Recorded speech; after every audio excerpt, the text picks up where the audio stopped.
Today I'm going to be talking about Emmanuel Lubezki, who is a cinematographer responsible for the seamless look in Birdman. Birdman is essentially about a Hollywood actor who is washed up and decides to try and make his way through Broadway by producing, acting, and directing in his own feature show. Throughout the show, he encounters family problems with his actors, and voices in his head from his previous role of Birdman. They wanted the film to appear as if it was one continuous shot. And they did this by shooting clips of 7 to 10 minutes long without having any interruptions or mistakes by any of the actors. And if they did, then they'd have to start from scratch. They did this by having cameras follow one actor around, bringing them from room to room to start the next scenes. And as all of these scenes were going on, the next scene was developing in the next room. I believe I was able to find a couple techniques and moments in the film that Lubezki utilized to create the seamless look.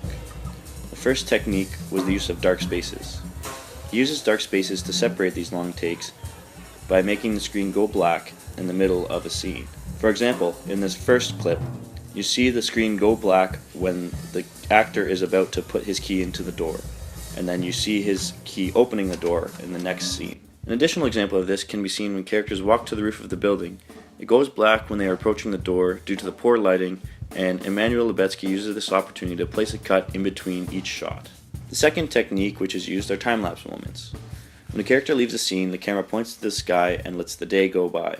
And when the character is coming back onto the street, the camera comes back down to the character and continues the scene.